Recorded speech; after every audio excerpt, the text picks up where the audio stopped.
Boa, pessoal, estamos aqui para a gente terminar a nossa parte inicial desse módulo sobre tabela periódica e as suas propriedades, falando da classificação, que é uma classificação final dos elementos. A gente já tinha classificado eles em representativo e transição, dentro dos de transição a gente colocou os de transição externa e transição interna, separou essa primeira classificação.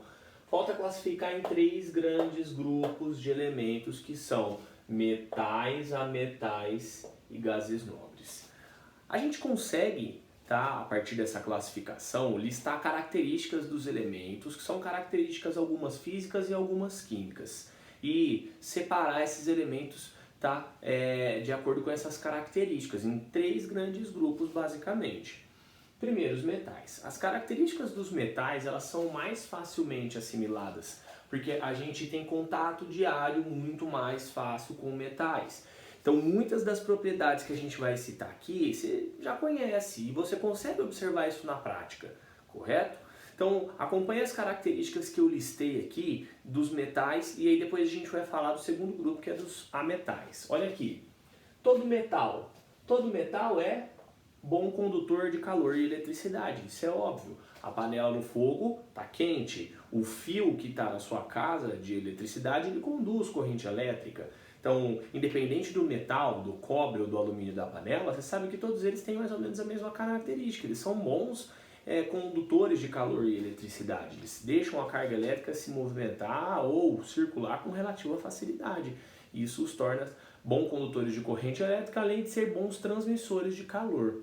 Ok? Então, primeira característica é uma característica bem simples, bem óbvia da gente observar. Segunda característica, todo metal ele possui o que a gente chama de brilho metálico. Esse brilho metálico, ele é em geral um brilho mais puxado para o cinza, como é o caso do alumínio, como é o caso da prata, mas em alguns casos ele pode ser avermelhado, como é o caso do cobre, em alguns casos ele pode ser amarelado, como é o caso do ouro, mas em sua maioria ele é um brilho acinzentado, tá? Parecido com o que a gente vê para o ferro, para o alumínio e para a prata, ok? Terceira característica, são maleáveis e são dúcteis. O que é maleabilidade? Maleabilidade nada mais é do que a capacidade que uma substância ou que uma espécie tem de formar lâmina. Tá? Então, uma coisa maleável eu consigo fazer lâminas com relativa facilidade. Ductibilidade é a capacidade dele formar fio, ok? Então, são essas duas propriedades que os metais possuem. Eles conseguem ser deformados, moldados, né? Fazer lâmina, fazer fio. Característica bem peculiar desses elementos. Terceira propriedade, tá aqui. Quarta propriedade, a 25 graus Celsius e 1 atm, essas substâncias em geral elas se encontram no estado sólido, tá? Então, majoritariamente sólidos, com exceção de quem? Do mercúrio que está no termômetro, que é uma substância líquida. Em relação ao mercúrio, cabe a gente citar uma coisa. O fato do mercúrio ser líquido não muda as outras propriedades, tá? O mercúrio líquido conduz calor, conduz eletricidade normalmente. O mercúrio possui brilho, tá? Ele só não é maleável e dúctil, obviamente, porque ele está no estado líquido. Mas as suas propriedades elas não mudam muito por causa dessa diferença de estado físico que ele possui. Então, mais uma propriedade já foi. A última delas é uma característica que talvez ela seja mais química do que física. Mas os metais eles têm uma forte tendência de formar cátions. Quem forma cátion, a gente já viu, quem forma cátion, ele perde elétrons, então os metais são bons doadores de elétrons. Quando a gente fala das propriedades periódicas, a gente vai entender o porquê que um metal é bom doador de elétrons, beleza? Então, características dos metais estão todas listadas aí, todas características, tá, que são bem marcantes dessa classe de elementos. Se você sabe uma característica de um metal, para você listar dos ametais é fácil.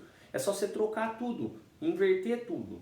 Então, se um metal é bom condutor de calor e eletricidade, um ametal não é bom condutor de calor e eletricidade. Se um metal possui brilho metálico, um ametal não possui brilho metálico de maneira geral. Se os metais são maleáveis e dúcteis, fazem lâminas e fios, esses daqui, os ametais, não são maleáveis e não são dúcteis.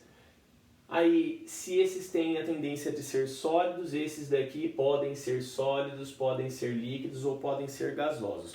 A depender do que? Da massa atômica. Tá? Há metais que têm massa atômica elevada tendem a estar no estado sólido porque o seu ponto de fusão e ebulição aumenta. Há metais que têm massa atômica baixa têm a tendência de estar no estado gasoso porque seu ponto de fusão e de ebulição fica baixo.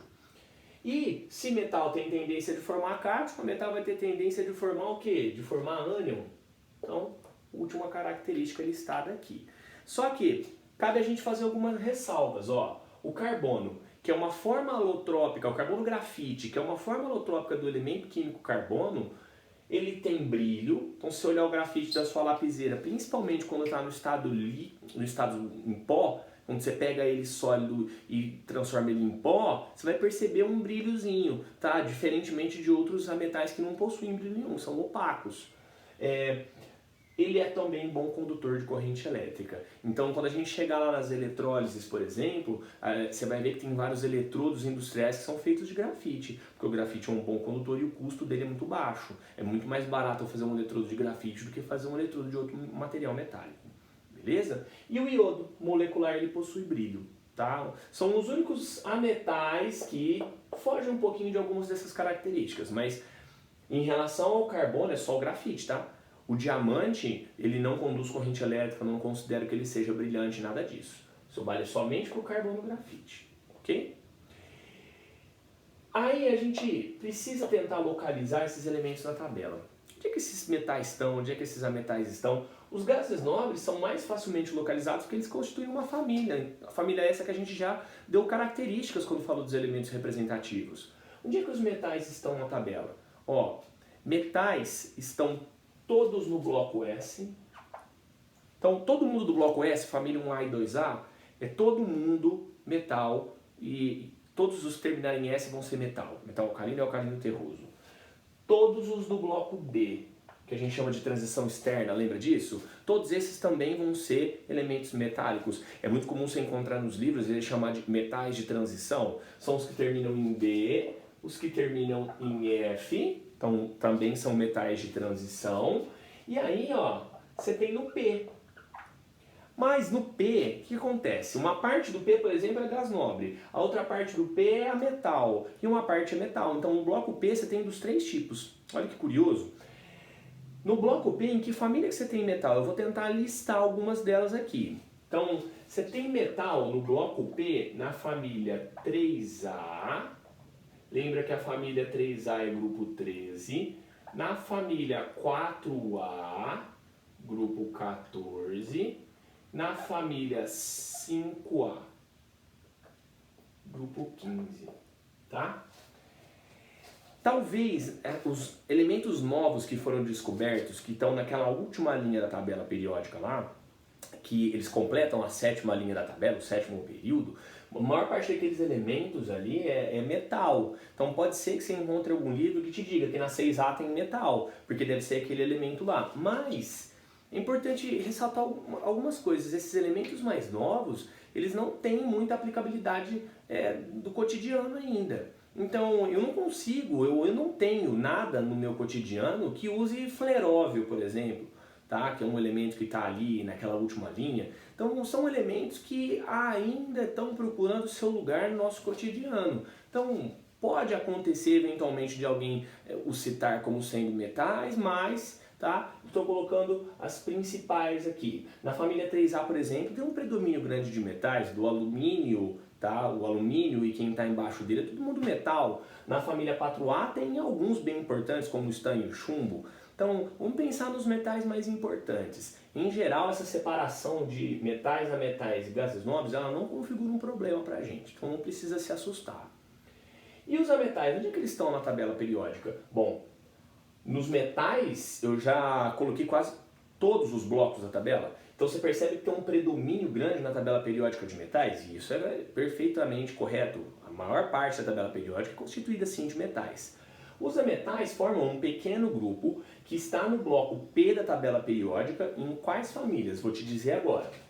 Então você tem metal no bloco P na família 3A, na família 4A, na família 5A, na família 6A e na família 7A.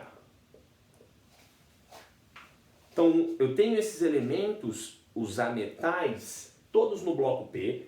Nenhum ametal pode terminar em D, em F ou em S, porque senão ele vai ser metal. Então, dessas famílias para cá. Dá para fazer alguma generalização? Dá sim. Todo mundo da 7A, por exemplo, é ametal. Caiu na 7A, terminou com 7 elétrons na camada de valência, seu elemento é um ametal. Ele não tem como ser um metal, tá? Mas, em geral, como eu disse, isso não configura um problema. Dá pra gente julgar com relativa facilidade, tá? Os elementos que são metálicos e os que são ametálicos, beleza? E fica faltando aqui a gente falar um pouco dos gases nobres. Características dos gases nobres. Os gases nobres são, como o próprio nome está dizendo, eles recebem essa denominação de nobres porque eles são gases que são pouco reativos.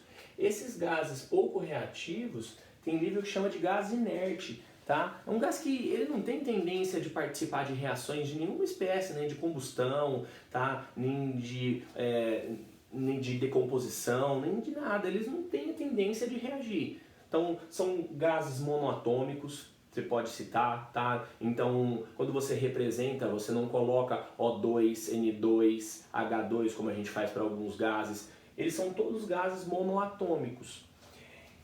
Pouca tendência de fazer ligações químicas. Aí você pode me questionar, por que pouca tendência e não nenhuma? Quando eu estava lá no primeiro colegial, eu aprendi que os gases nobres não se ligavam em ninguém. Realmente, tá? Os gases nobres eles têm pouca tendência de se ligar, mas tem determinadas situações em que eles podem efetuar ligações. Tá? Eu posso ter o xenônio, às vezes, por exemplo, se ligando no flúor, no oxigênio. Tá? Então, tem alguns gases nobres em situações bem específicas que eles podem sim se ligar em alguns elementos. Mas não é um comportamento geral. Então, eu ponho que tem pouca tendência de efetuar ligações químicas. Como a gente já discutiu, você sabe que os gases nobres estão na família 8A, família 8A que é grupo 18 da tabela. Beleza, nossos 3 grandes grupos estão definidos aí. Só que eu faço uma observação final.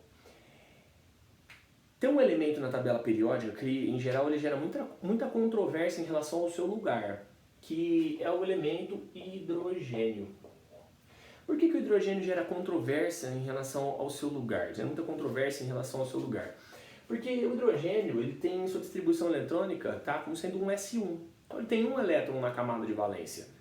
Bom, como ele é S1, em geral ele é colocado nas tabelas periódicas no bloco S. Só que no bloco S, terminando em 1, ele seria um metal alcalino. Qual que é o problema dele ser um metal alcalino? Nenhum, tirando o fato de que ele não tem nenhuma característica de metal alcalino. Então o hidrogênio, ele, nas tabelas periódicas, em muitas delas, ele está na família 1A só por causa da distribuição eletrônica. Mas o certo mesmo era eu tirar ele da família 1A e colocar ele num lugar à parte. Tá? Fora até do blocão da tabela, daquelas 2 linhas de baixo. Porque o hidrogênio tem características particulares. Nenhum outro elemento tem as características do hidrogênio. Então eu não posso dizer que o hidrogênio é metal, nem que o hidrogênio é ametal, nem que ele é gás nobre. Então ele seria um elemento, como a gente falou, de características muito próprias. E então eu tenho que fazer essa observação, que o hidrogênio, em teoria, ele não está na família 1A.